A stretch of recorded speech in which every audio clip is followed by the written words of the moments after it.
inyigisho y'uno munsi ivuga ngo Muragabe n'Ubuvugishwa. Muragabe ni iki? Nta ntambara ngiye kuvuga kuko yatanguye mutarabaho. Mugabo rero Muragabe ni iki? Faites attention aux prophéties. Igice cya mbere cy'Abitesalonike, igice cya 5, umurongo wa 21, ujya murongo uratubwira ibyo mvuze, uratubwira ko muri mwe dukwiye kwifata kubuvugishwa, ariko dacaja kugenda mu isezerano rya kera, tuje no muri rishasha, tuje kurangiza tumenya ngo dukwiye kwifata kuno. Tutamenye tuvyifatamwo, Satani aja kuryoherwa cyane, kandi ibitero vyo araja kubibandanya ata muntu amubuza. Icete cya mbere cy'Abitesalonike, igice cya 5, umurongo wa 21 hatubwira ngo mugirente mugerageze vyose, canka handi bo mugeze vyose, mwene majambo musuzume vyose, mwexamine vyose, mugumye iki? Mugumye ivyiza. Hari akantu kanyuma kuri wo. Okay, naho nyene mugumye ivyiza, ni ukuvuga ngo Imana yatubwiye itaravya aho turi. Kandi abantu bariko barabwirwa ni ishengero ribaho, n'abantu mu isezerano rishasha babwiye ngo mugerageze musuzume mushire ku munzane atana kimwe mukuyemo, kandi nimwasuzuma muraja kubona ko hari ibyo kugumana n'ibitari byo kugumana. Ibyo byo kugumana rero nivyo bizoba ku mutima w'Imana, nivyo muguye kugumana mukaca mujana vyo mu ngo, mu buzi, mu gusenga kwanyu no mu ngeso zanyu. Imana ihabwe icyubahiro. Erega tutabigize uko, Satani wewe ntigeze yicarana kino gikorwa cy'ubuvugishwa. Mwari muzi ko amashengero amwe yapanze agasanga atanguye kubona ruwa itari kiraboneka, bakamenya ko nye n'inzu azofata urugendo azogenda nk'imakamba. Hari abantu bamutegurira umuvugishwa ngo amusange hariya, amusanga aho yagire ku rubanza ko kuganduka, aca amuvugisha ngo nduhoraho nk'inzu yanje. Umuntu akaca ava imakamba abwira madamu ati Imana yavutse, irya nzu genda yitange, Imana zomenye nibigenza. Kumbe capanzwe. Amazu menshi yaratanzwe, yaragurishijwe, amafiansaye menshi yaratanguye atamana irimwo, harimo integuro y'abajura mu buryo bw'impemu. Kubera ukutasuzuma n'ukugira apeti, kugira akayabo k'ivy'impemu katarimo gusuzuma, katarimo kurobanura, abantu baravyakira byose, bibaha ingo zitava ku Mana, bibaha imihamagaro itava ku Mana, bibaha ibintu bitava ku Mana, mugabo bavuga ngo nabikuye ku musozi. Umusozi uyuhe? Ku twahawe mpemu. Imisozi ya kino gihe ubisigaye sumba amashengero.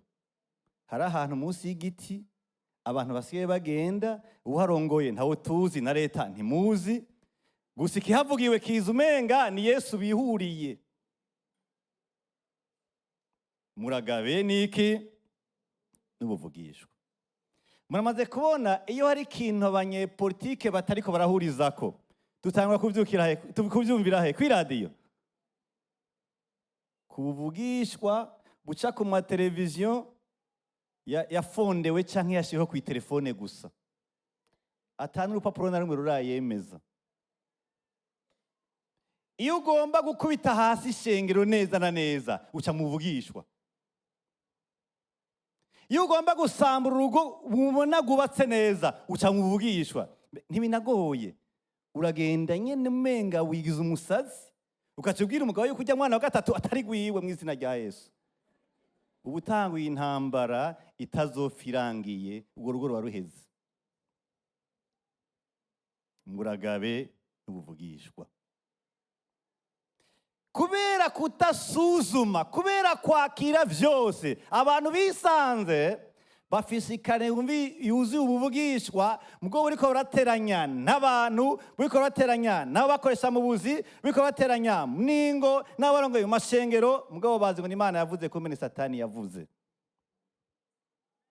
Ikisi gishasha ngenda kibereke.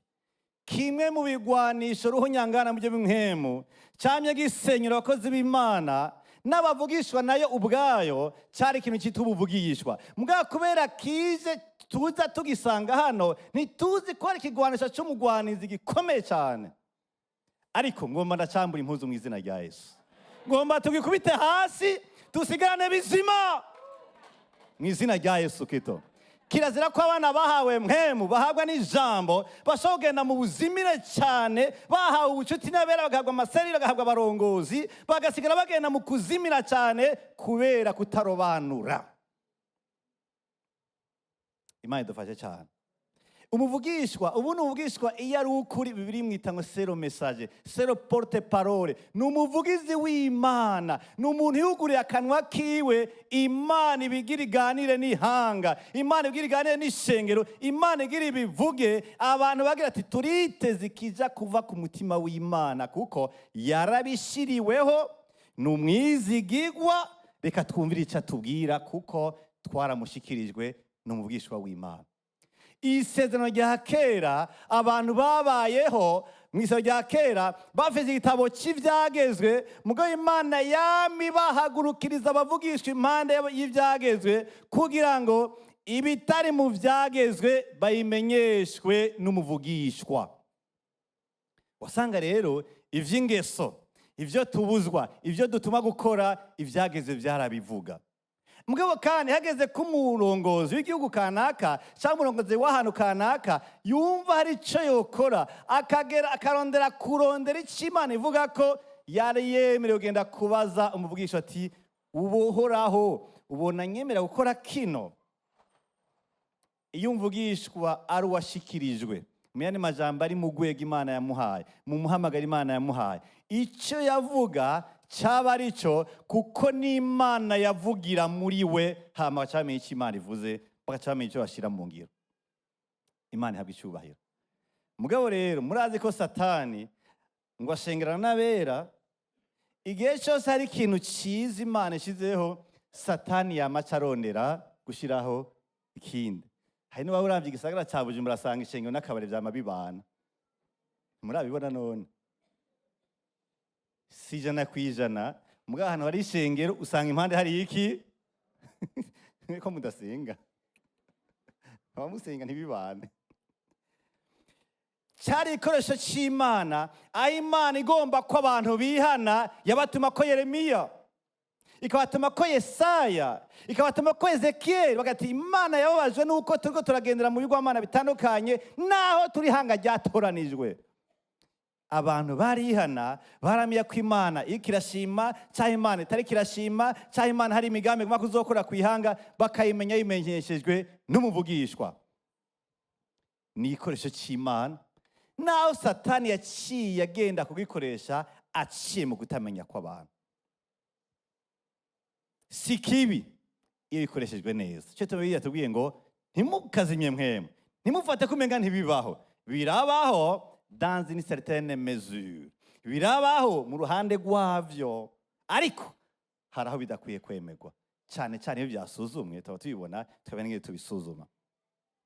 Nicyo tumisano rya kera tubona hanini ari roqueuil, ni cegeranyo cy'ibyagiye biravugishwa. Turafite nk'abavugishwa bane bakuru bahambaye, ba Ezekiyeli, ba Yeremiya, ba Yesaya, n'ubundi agira kane cye nibagira, n'abandi 12. Ujya gusanga Bibiliya yose irimwo abavugishwa 16, bose basigiye bavugishwa, kandi igihe bavugishwa baca bandika bakazinga bagashyira mu ngoro. Ubwoko bw'Imana cyabamenye ati hari umuvugishwa yahahora, ibyo yavugishijwe nibi. Turashaka tumenya ingene abantu batwitangiye imbere babayeho. Imana yabatumye ko bino ntibihana barahanwa, Imana yabatumye ko bino barihana baraharigwa. Wasanga ihanga risi byagezwe rikaca rifita n'urugendo abantu babitangiye imbere bagendanyemo n'Imana, wasanga umuntu afise by'ukuri ibyo mufasha kujana n'Imana hano mu isi. Imana ihabwa icyubahiro. Alleluya. Ubwishwa bwari ikoresho cy'Imana kandi kizima, cyareze ihanga rya Isirayeli. Niyo Imana igomba guhana, yamihamagara ati genda ubabwire batihanye, nzobazanira ihanga ry'inkazi ry'abanyamahanga, rizobica, rizobatera, ribatwara i Babuloni canke mu kindi gisagara kanaka cy'abanyamahanga. Cyari ikoresho cy'Imana. Mugabo kandi benshi ntituzi ko Satani yaciye agikoresha cyane. Imana idufashemo bose. Hari umurongo dukunda ngaha, nibaza ko atari atawukunda ngaha, kuko benshi iyo bikora wumva umenga hari ivyizigiro bigarutse. Yeremiya 29 umurongo wa 11 hari umuntu atahazi. Igitigiri c'ishapitre umurongo ya niwo utazi. Mwoko ya karongo ni bake batakazi. Hatubwira gute? Kuku ariko rahagize ati imyaka 70 niyarangira muri Babuloni nzobagendera mbashitse kwijambo ryanje ryiza mbagaruka nta hantu. 11 niho naye nkeneye kuko nzi ivyiyumviro bimeze gute. Biyumvira ko nije uhoraho mbivuze ko ari ivyumviro vy'amahoro atari ivy'ivyago kugira ngo mbaye ivyizigiro vyo mwiherezo cyanyu. Ako mukagumye igice cya 183 28 verset 3. Hasigaye imyaka 2 yiramvuriye nkagarukana ahantu ivy'imbombo vyo mu ngoro y'uhoraho vyose ivyo Nebukadineza umwami wa Babuloni yasahuye ahantu akabijana i Babuloni. Ayo majambo yavuze n'abavugishwa babiri. Ico gice cya 188 ni umuvugisha w'ikinyoma bita Hananiya. 29 ni umuvugisha w'ukuri bita Yeremiya. Yeremiya yahagurukijwe n'Imana aje kubwira ihanga ngo gihane ryongera habwa umwanya ukwiye kugira ngo gihane Imana iharire, kuko bari mu bigwamana bitandukanye kandi bahawe Imana y'ukuri. Nibihana Imana ihagurutsa abantu b'i Babuloni abakarudaya baraza batera ihanga ry'Imana barabicamwe bamwe abandi barabatwara i Babuloni abandi barabasigaza i Buyuda.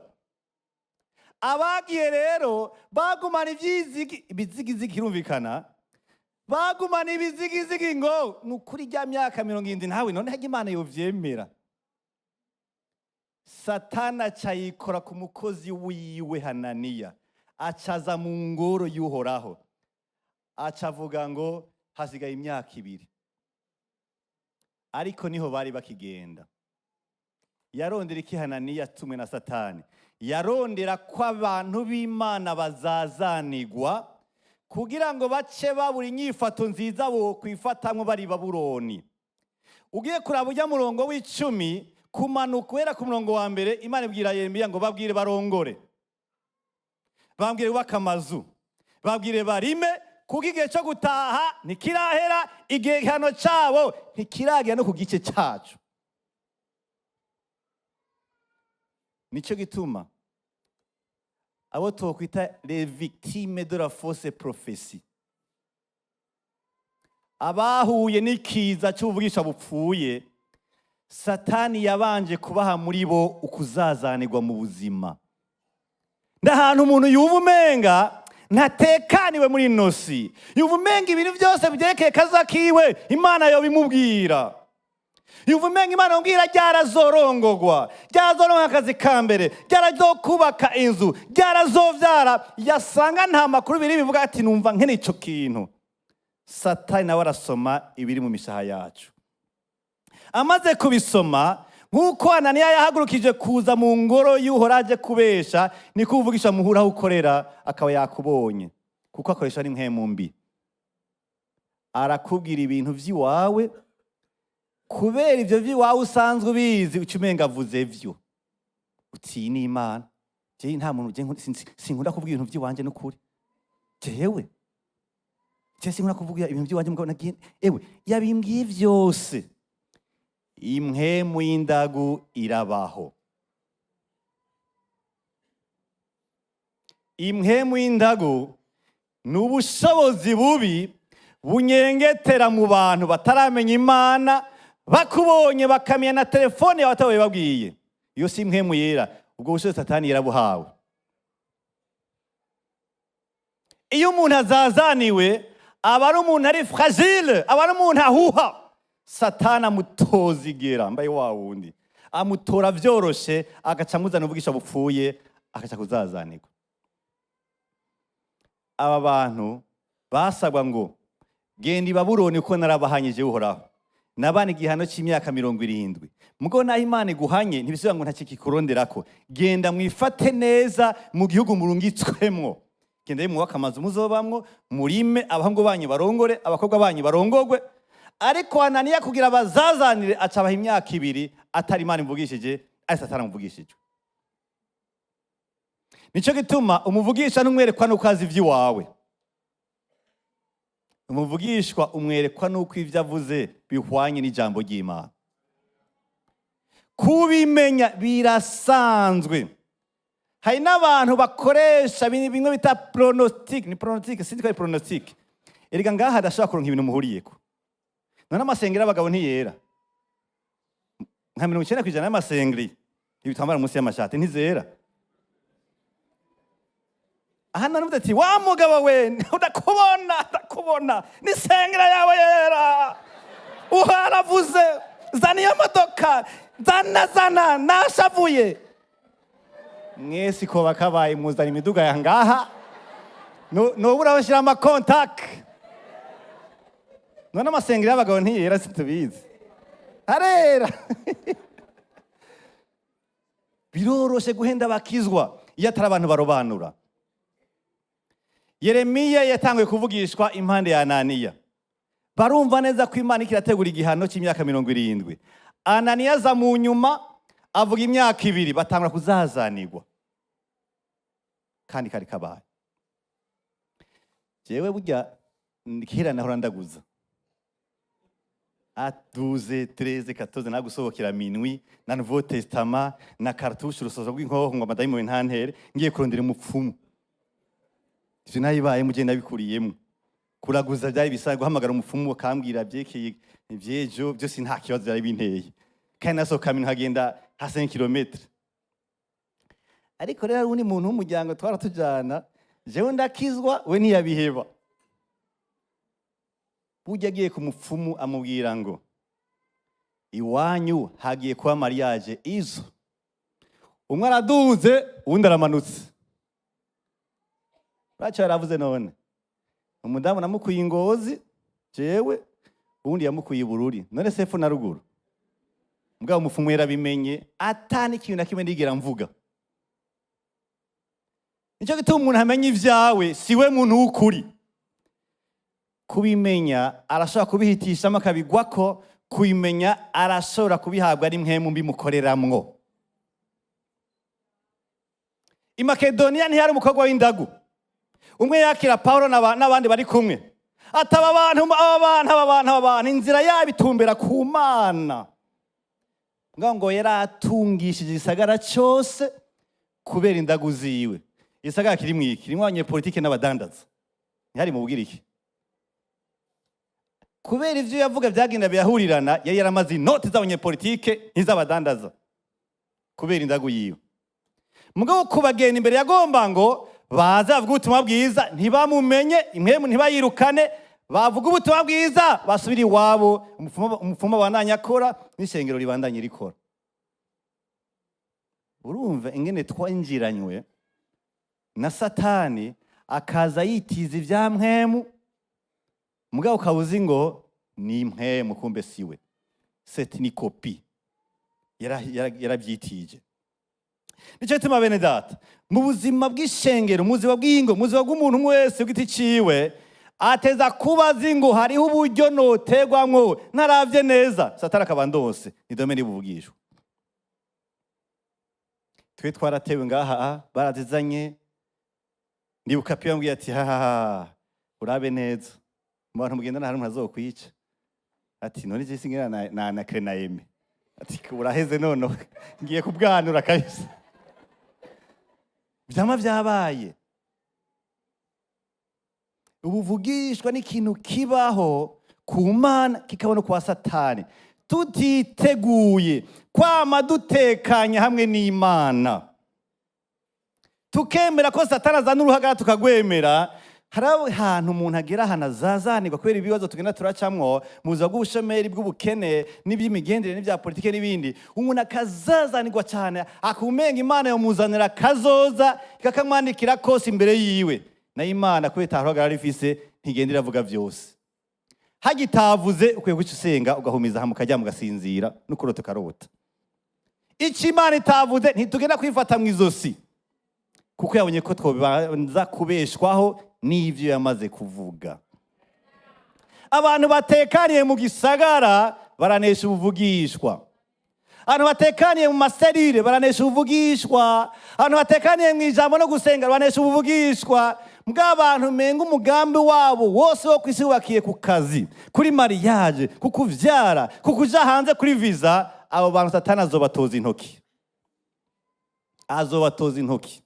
Nukumenya yuko Imana isanzwe ifise icubahiro mu kutavuga. Haleluya.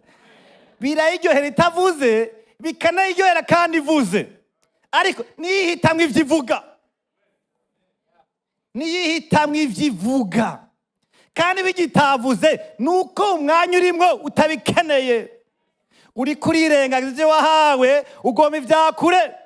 Kumwe Adamu yabwirwa mwega ngo ucuba nkayo mujye wo kumenya ikibi n'icyiza. Acahe bitongo n'ubugenzi n'ubucuti bwari muri ryo n'ibiti byari muri ryo, n'amadamu aramuheba ngo agiye kurondera ivyo Imana itamubwiye. Yarondereye iki Adamu? Ingaruka turacyazirimo. Erezima ko Kristo yaje kutugobotora mu ngaruka zavyo. Buno buzima n'ahantu tumenya ngo umwansi arahari, kandi ntaraswa inkoho zo mu gisoda, ntaraswa miyaya, ntaraswa fare. Oya, araswa ijambo, araswa kurobanura, araswa ubucuti na mpwemu, araswa gutahura umugambi w'Imana, araswa kugenda ahantu Imana iguhaza niyo uri umushomeri. Ega Imana irahaza umushomeri, Imana irahaza umuntu atavyaye, Imana irahaza umuntu afise n'ingwara agendana yanse gukira, akanywana niyo Mana, niyo ingwara ikagumaho, Yesu agashimwa mu ngwara. Niyo atakira tuzomuhamba, tumuhamba niteka, tukuti hari uwera yatashe, kuko natwe tuzotatura abarongozi.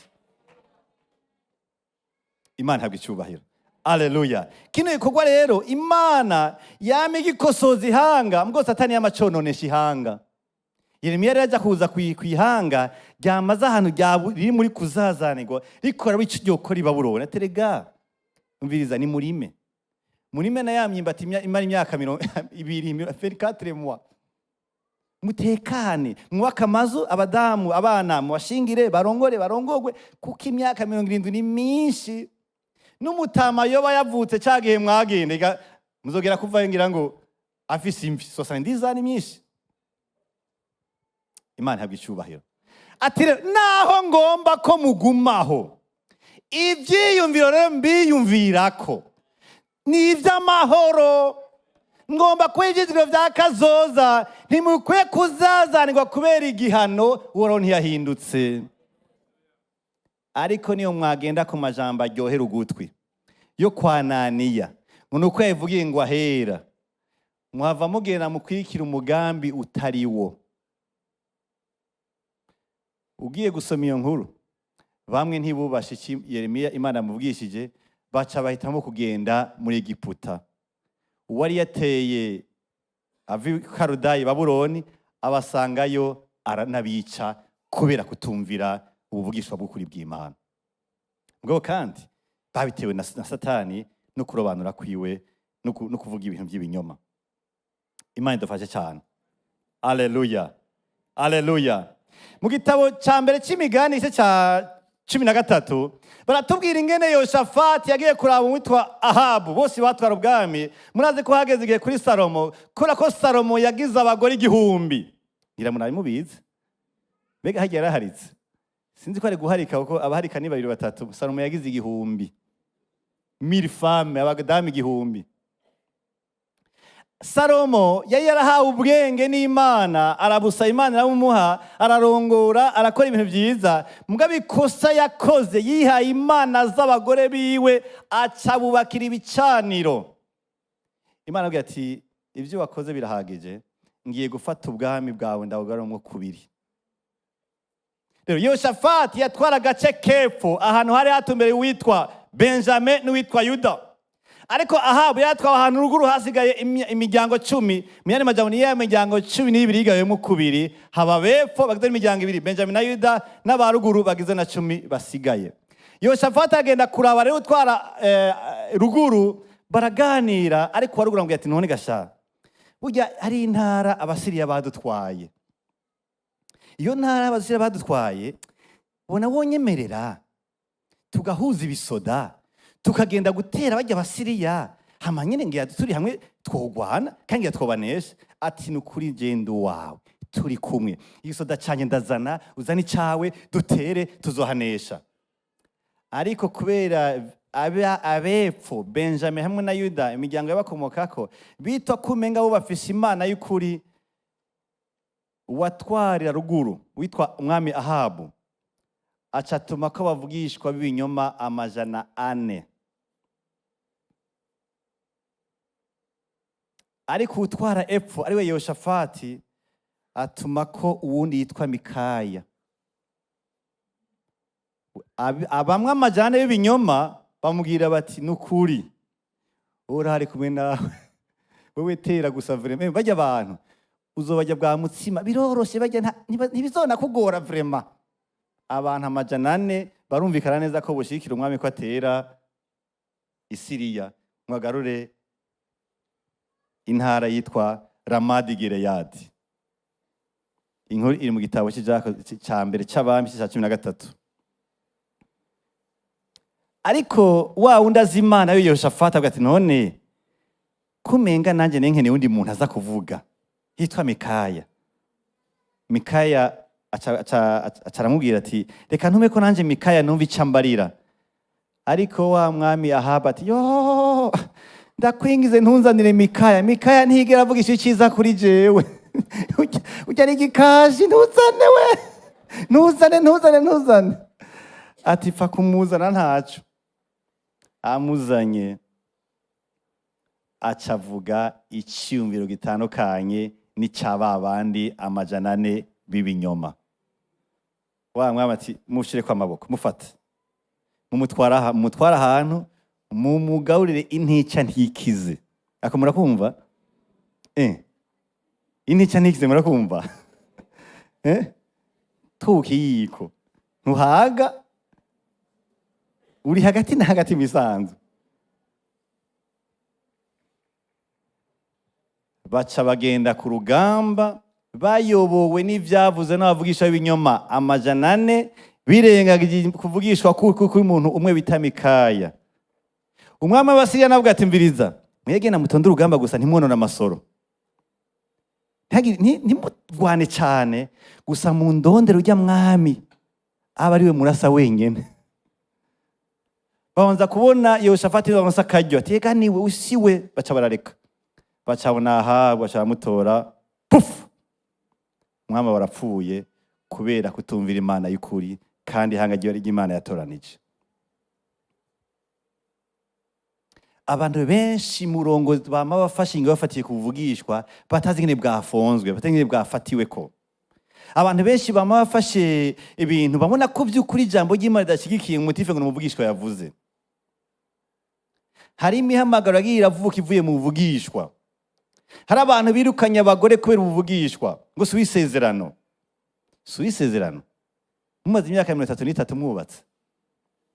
None uhavu ibyabaye havu ifutisha iki? Karami imeze gute? Go imeze gute? Satani yakoreje ico gitero kwishengero haba hari kibazo. Namanaki abantu bavuye ngo hariya mu cibitabo cya Rugombo. Ngo duse message kwishengero. Ningo Umvise message. Nti onyemerera kafata audio kugira nzoyisangiza abandi barongozi. Benshi ntibemera. Abagomba ko avuga asiga dometse, asiga ntanaje n'abantu, censigirana ikinyoma n'amatati mu mutima, cenakona ko mugire mu mpesumu, mugire mu nyice, hamace yigira, kandi nta ni telefone yakunda ko baba bafise. Pour éviter les traces.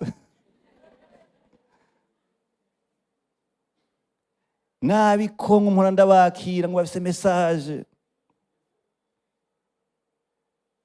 Umwaje ahantu harerewe mwishengera rimwe ntakubwira. Abwa ko abapastori batabemera. Tinegasha. Waswi wanyu. Waje urava Rubumbashi Katanga singene hakurikirana. Ejo bundi urashika ngaha ubvira uraza ngo naje ngo MINEVAM. Aho urisire ko takinyama we wapanze kushikirishike ngaha. ibihugu vyaragiye mu gihagarara kubera ubuvugishwa, amashengero, ubuzi, ingo, abantu mihamagara yo baja mu ruhagara kubera ubuvugishwa batashoboye gusuzuma. Turemerewe l'examen. Imana idufashe cyane. Haleluya. Ubuzima bwacu burategwa n'icyaha. Aho niyo tuba tukino mu vyaha. Iyo umuntu ataramenya Imana, icyaha nibisanzwe aragikora nta n'icamira. Iyo akimenya Imana aragwana icyaha buke buke, kuko abakinigana n'ivyo yahorezemo. Kandi habaye ijambo ry'Imana n'abarongozi n'abari mu muserire agenda nesha. Haragira ahantu umuntu akura mu byo bw'impwemu atagitegwa n'ivyaha, kuko amaze igihe kirekire yarabinesheje. Satani cyahindura urusoro, cyahindura ikigwanisho, akunda kucazana gutahura kubi cyane cyane kiye kuvugishwa. Imana idufashe, kuko kino kintu Imana yitije ikagikoresha mu isezerano rya kera kubaka twabisezerano rishasha ambe rya kera, kandi dukuramo ubutunzi bukomeye, dukuramo ingene Imana imeze, dukuramo umugambi w'Imana, dukuramo n'isezerano rya Kristo ko yari kuza kandi yaraje, turakuramo byinshi twizera kandi biduha kubaho neza hano mu isi. Bwo Satani nawe yaciye acitiza. Icyo gitondekeye kugaba kugira ngo Imana ibandanye ikoresha yonyene. Imana ntabwo icyubahiro. Abantu muzi ko mwubatse, ntuze ugenda ngo uragiye gusengera ahantu madama watazi, hari ikintu wakuyeyo, shikana muhira mugane n'umudamu. Uronse message y'ishengero, genda igaze n'abarongozi, ureke kwinyanyagiza mu bantu utazi ngene bajya kwitahura. Message y'igihugu, genda ugane n'abarongozi wagira ngene yo batraite nimbi ari igihugu nyene. Nayibundi turashaka kuzana karambaraye mu ngo, mu ishengero, mu gihugu, kubera immaturité spirituelle, kubera kudakura mu byo bw'impemu, kubera inyifato y'ubugugu, inyifato mbi ngo twaronse. Ikindi kintu, kuvugishwa no kuronka message ntibisigura ko ukuze mu byo bw'impemu. Birasanzwe. No kurota singabire ya mpemu, kuko Nebukadineza yararose, Farao yararose kandi byarabaye. Abo si barabarotse. Twemera ingabire ya mpemu ihabwa abavutse ubwa kabiri, bacayishira mu ishengero, bakaca bayikoresha mu rutonde rw'ijambo ry'Imana bivuye mu bucuti bwabo na mpemu. Ani uzani ibintu bizima ngaha kwisi, ngo cenga Imana ngo irakunda kundodesha muri mwe ngo nkere kw'ivy'amabanga. Imana idodesha. Oya, Imana idodesha. Vuga uti hari ikintu Imana yanganirije, sinzi ko umfasha kurondera icyo Imana yoba yaragombye kuvuga. Birasanzwe. Birasanzwe. Ariko umuntu amenye icyo tuma après-midi tutumira ishengero ryose ngo muhave muza, dusa umwanya amasere yose 90 azo bari hano, abantu bose bari hano, ingabire bagiye baramenyeshwa mu nyigisho, bagenda baramenya umwe wese cya ashobora Imana hano mu isi, mu muryango, mu gihugu, mu ishengero n'ahandi hose, baja gushinga intahe kugira ngo tumenye yuko ishengero riri mu isi, kugira ngo rigaragaze Imana biciye mu mpano, mu ngabire hamwe no mu ngeso zabo. Mugabo birabise urutonde bikoregwamwo. Imana ntabwo icyubahiro. Haleluya. Rero Imana yifuza ko by'ukuri kino kintu cyayo, nkuko batubwiye mu cete cya mbere Tesalonike, ngo musuzume, mugerageze, mushire ku munzane ibyo byose byavugishwa n'Imana, mu gico mugumije. Imana ntabwo icyubahiro. Nicyo gituma tweho turi mu kibanza cyiza, mu kirundi bavuga ngo duhiriwe tugize nte. Kuko bitubwira mu Banyefeso igice cya 2 umurongo wa 20, Abanyefeso igice cya 2 umurongo wa 20 batubwira ngo twubatswe, ngo kuko mwubatswe ku mabuye y'itanguriro, ariyo ntumwa n'abavugishwa n'Imana, Kristo ariwe buye rigumye iki. Sinzi ko yejamo mu bishikira Imana agomba kutubwira hajya. Bisigura ngo Imana yubatse umugambi wayo, muri yo irawumenyesha isi. Ibanza ikoresha abavugishwa, baravugishwa, baranandika. turabifise. Ikikoresha n'intumwa zajanye na Yesu zandika ubutumwa bwiza, zongera zandika ivyete, bica biramenyeshwa, tubifise mu gitabo dushobora kuronka ngaha. Ubu rero ugomba kubakwa mu Mana, wubakwa ku ijambo ryayo riri mu buvugishwa bwa kera kandi bwashikijwe, ariko ijambo ry'Imana rivuga kuri Yesu, ubutumwa bwiza, no ku mashengero ivyete. Ubu turafise ukuri kuzuye kudushoza kumenya ingene twigenza mu bantu, mu ngo, muri serire no mu gihugu.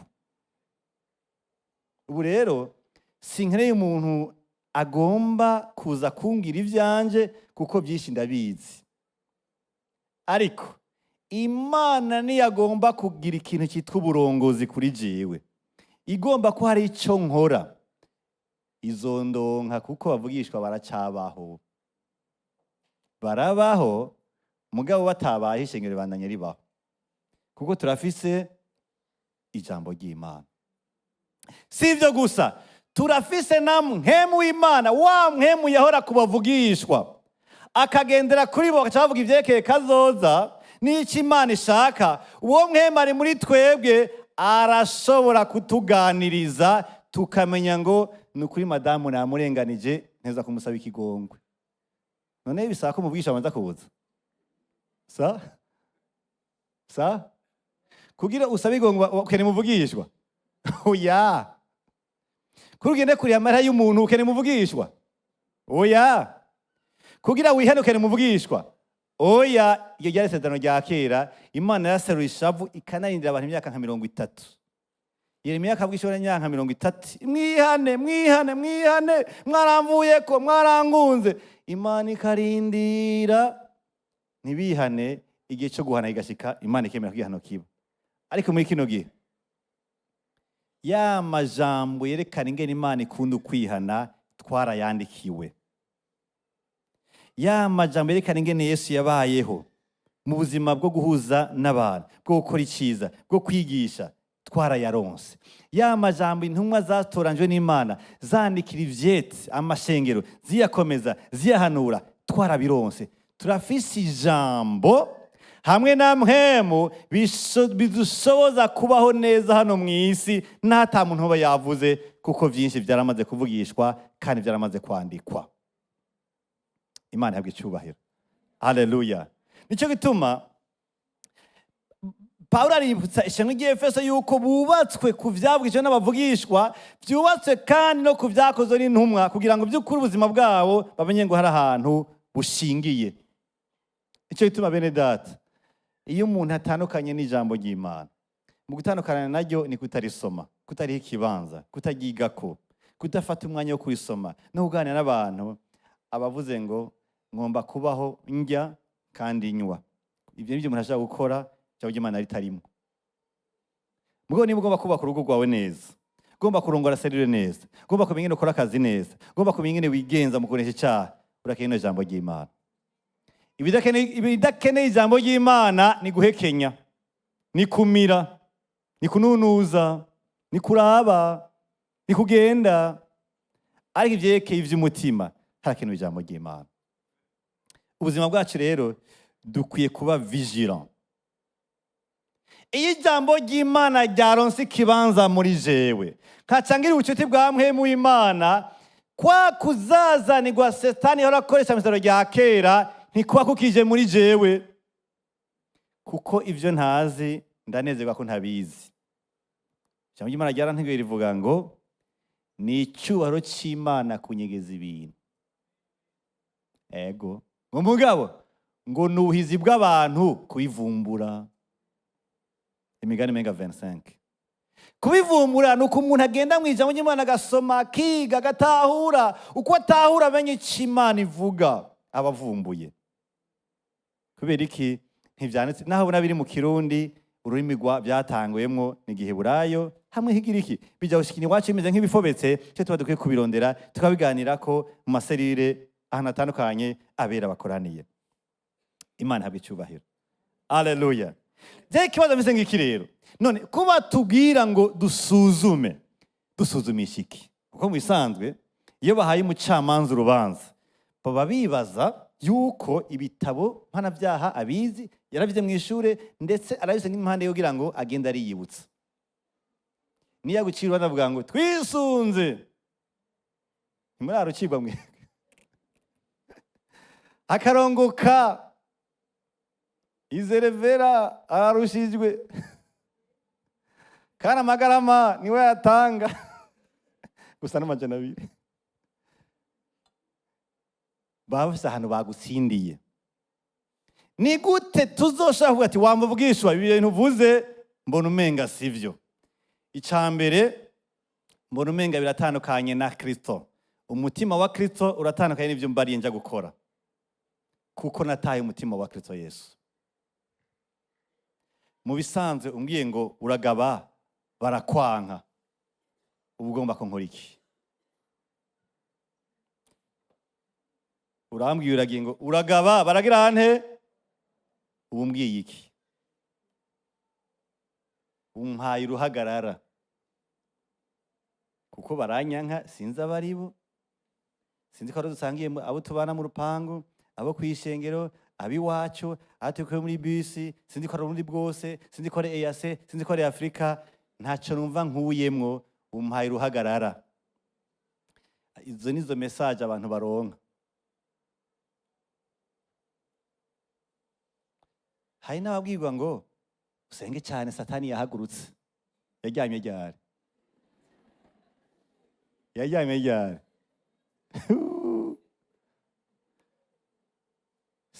Simakanye ko hari ibihe by'ukuri intambara ziba nyinshi. Mugabo mumenye ngo Satani n'umunyamanyanga ku rugero bidahakana, ku buryo arashaka kudukatisha akadukura mu cyo twako turakorera Imana, bwiya dukura amaso aho Imana dushaka ko tuba, dushira amaso aho Satani aho tuba.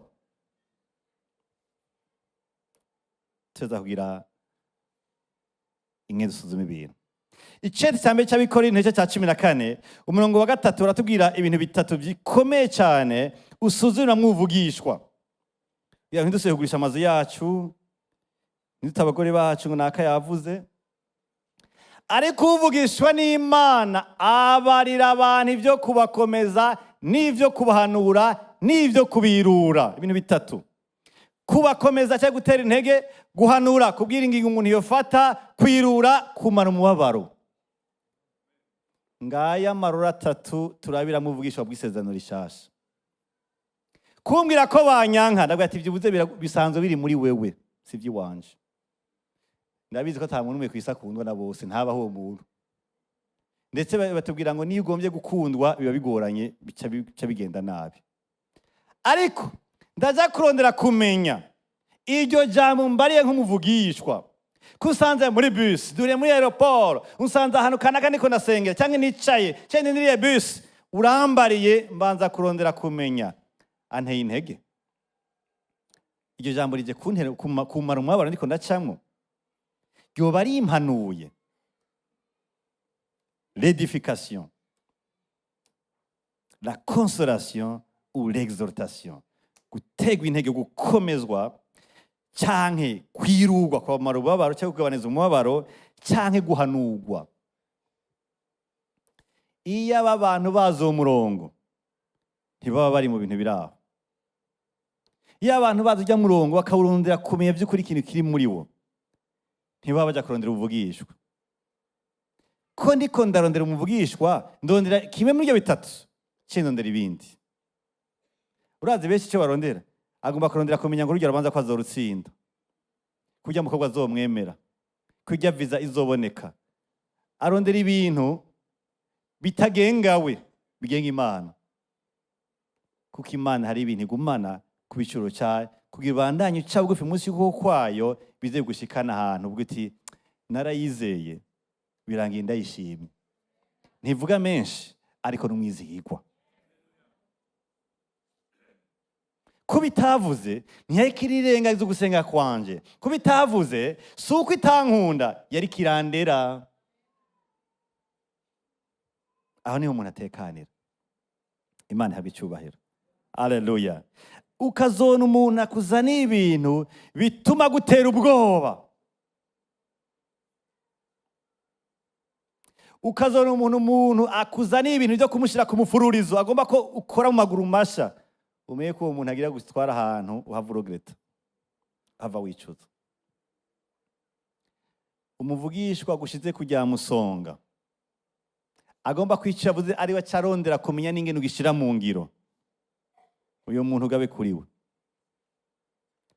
Batubwiye ngo tubisuzume, kandi urubanza barushira mu mwiherero, baragwiga. Wavuze mwibandanirize. Umwanya wanje n'Imana urahari, nzogera mu ijambo ry'Imana nsenge nsome, hama nzorondera n'abantu dusanzwe tumenyereye mu ijambo ry'Imana ndabahanuze. Nkora ikintu numva umutima wanje unezerewe ko wubasha Imana. Sinkora ikintu n'umenga ngomba gucika ku icumu. Singire Imana ngira inyiki. N'ubucuti bwanje n'Imana. Nimba uwo muntu ava ku Mana, navuge hamatekane ko yavuze, hamatekane gusubira inyuma atazi ngene ngiye kubyifatamwe. Niyo narondera kumubaza ikindi nzomurondera, ariko ntakwiye kushaka kujya musonga. Ndiko ndakomezwa mu byo ndimo, ndatewe intege by'ukuri. Imana yantege ku byerekeye evangelisation, ikirantege ku byerekeye kwitaho imfuvyi, ikirantege ku byerekeye uburongozi ndimo canke ubwo nta kintu geruka kuba kuri jewe kiyo kirambabaza ku buryo Imana yazanye ijambo riza kuntera intege kugira ngo umubabaro wanje uhave. Ubwo nta sine ko ndazazanirwa kube byerekeye ibintu bibiri bitatu nabuze ico mfatamwo, Imana ikabi yagombye kuntomorera icyo ishaka. Bijya bitatu ntimuze mu bitakaza.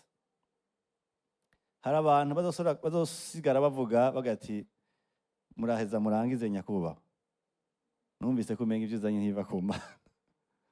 Ntibisiraho cyo duta rufasoni. Mugabo umenye ngo Imana ikunda ubucuti, irashaka umuntu ayubaha agakora ibintu uko abibonye mu ijambo ry'Imana. Irakeneye umuntu agati yavuze maze gusenga navyumvise, ndabaza n'abantu, ndasuze mu ijambo ry'Imana, nuva Imana yantomoreye. Mu gihe kimwe jewe ubundi ndiko ndaheza amashure, nzi yuko jewe umutima wanje doca ngenda guca maîtrise muri economie, hama doctorat nabona ko ndumwisha wa kaminuza. Wari umuhamagaro uzwi muhira kwishengero n'ahandi. Kandi narondeye amashure menshi cyane mu Birigi no muri Canada. Amademande ya dossier, amademande d'admission yanje ngira ngo indege mu Birigi ngira imisi yose kwa mwekera twara imisi yose. Ndarondera no muri Canada barampa ishure bacanyuma visa. Mugo namavise ikibazo muri jewe. Ndavye ivyo ni mu muhamagaro, na kino kintu naho menga n'Imana yakivuze, mbona umenga ntibihura. Ko bizosaba ko bintwara mwanya muremure nzoba ntayishengera umenga sinavyumva. Rero naho nako ndabikora namise kuzazanirwa. Ariko umuntu umwe umunyarwandakazi aregera madamu arabwira ati naho umugabo wawe ari kandira ivya economy, ujya mugabo wawe jewe niko ndamubona afise inkoni. Ujya mugabo afise inkoni. Atahubwo rero ivyo ntakwiye kubihagarika. Ntitwabihagaze kubera ubuvugishwa. Twabihagaze dufashe inama tuti turavye ingene uri kuraba, dufatiye no ku message twagiye turironkera, tuzosubira gusaba admission ku ishuri ryari ryo ryose Imana isubiye kutubwira twibwiriye.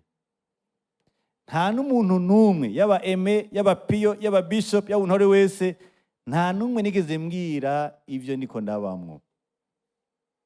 Sinigeze mvuga ngo birihuta rero ngo bifo ko abantu babimenya. Navuga ngo Imana yanje nizi uburyo yampamagaye, nizi ingene izobitwara, nizi aho izo ntumbereza, nizi umurindi izobitwarako. Haize imyaka 3 niho yanyigiye ati none kugira no shengero akeneye abandi ba pastori twe na piyo muvimvira kwiki. Nta nama nagiye kugira ko nari nsanganye desize imyaka ingahe 3. iyo umuntu aronse ubuvugishwa akabutwara n'ukutariko, arashobora gusanga ariko ariyononera inzira. Hari n'ababwiwe n'Imana byo babyifatamo kutariko. Hari n'ababwiwe na Satani bacafata ko ibyo babwiwe ari iby'Imana kubera kutamenya ifato nziza muri byo. Ariko ikiwe kwanza kwiyumvira none mbwiwe iki, ndahanuwe simpanuwe, ndakomejwe sinkomejwe, ndiruwe siniruwe. Cyo gituma bene data dukwiye kudakunda ubuvugishwa, dukwiye gukunda ijambo. Abakunda ubuvugishwa bafise uruhagarara, ibi ntiribatunze ariko iri ririkwiye.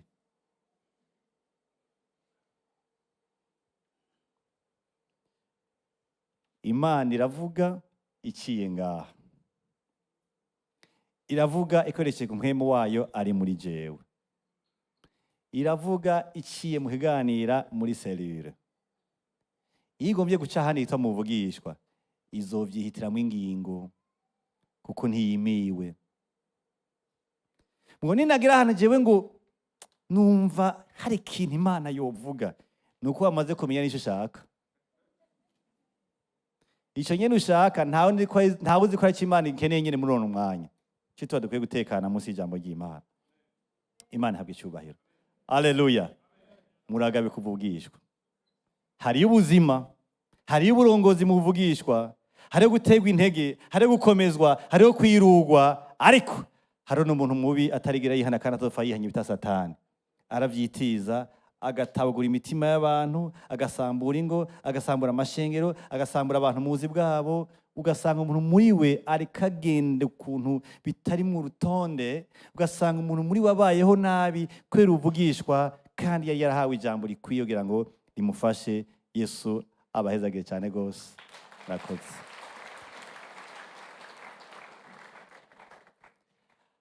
Abafise ubuvugishwa muzi ko butonze, mwasuzumye, mwaganye n'abantu, mukumva ko by'ukuri biva ku Mana, ntimute, nimwandike, mwitegure kuzojana nabwo kumvira. Ariko abawufise bumva bubeteye ikibazo, batwegeye dufashanye kurondera, barabusuzuma, baroshyira mu munzane kugira ntihagire umuntu aja kubika ibintu bitava ku Mana, kandi Satani azoba muronsa umutima wiwe. Yesu abahezagiye tuvyaguruke turangiza. Turaguhaye icyo cyose Mwami Imana, imitima yacu turagomba kunezerwa icuri. Turanezerewe nuko havyo utatubwiye, kuko ivyo nyene Mwami ariho icyubahiro cyawe gihagazemo.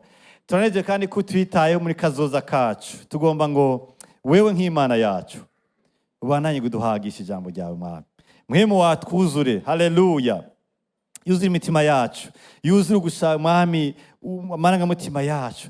Turakeneye kumva dutekaniye muri wewe, turakeneye kumva dutekaniye mu ijambo ryawe Mwami, turakeneye kumva dutekaniye Mwami mu kuntu wewe twitwararitse Mwami. Tukwizere nk'Imana y'umwizigirwa, Imana yavuze kandi Imana yifuza gushika ku muntu wari we wese Mwami. Urakoze Yesu. Tugiye gusengera abantu bafise kuzazarirwa ngo bakire gutekana mu mitima yabo. Kubibwirwa sivyo byotuma uruhuka, ahubwo gutekanira mu gusenga no gusura mu ijambo ry'Imana no gusorogendera kuba umwizigi wa mu bintu bisanzwe urimo byo guha umutekano. Mwami ndakwese umuntu wese afise kuzazanirwa kubera kurondera kumenya byinshi mu bimwerekeye muri kazoza, yubumenga hari cabuze, yubumenga ntacyo uravuga, ariko arirengagiza ibyo wavuze Mwami. Umutima we ndagomba Mwami ngo uhagurutse mu gusenga, mu kukwizera. Umutima we Mwami ndagomba nguhe kwizera yuko hari ibyo urakora na hatari karabona imbere yiwe, hari ukuntu uri umwizigi wa kumuruta Mwami Yesu. Umuntu umuhe gutekana muri we Mwami, umuhe kuzobona amasezerano y'Imana muri we, umuhe kuzobona umushikana ko wamuvuze ko, umuhe kuzoyibona maze azaduza indirimbo nsha, ataduza ibiganza avuga ati Mwami umbere mwizigirwa. Yesu ni wewe imfuruka, ribuye rigumye imfuruka. Reka tukwizere Mwami. Abataco barabona, abafise ibyumviro bifise umubabaro, buvumenga ibyo bikora mu bimaze igihe kirekire, umva kubenga ijambo akeneye ubuvugishwa Mwami, bakeneye wewe, bakeneye umutima wawe n'umutima wawe kinywana Mwami. Imana bahagisha ijambo ryawe. bahe gukira umutima mu izina rya Yesu gito, bahe gukira umutima, bahe gukira umutima, bahe gukira umutima, bahe gukira umutima mwami.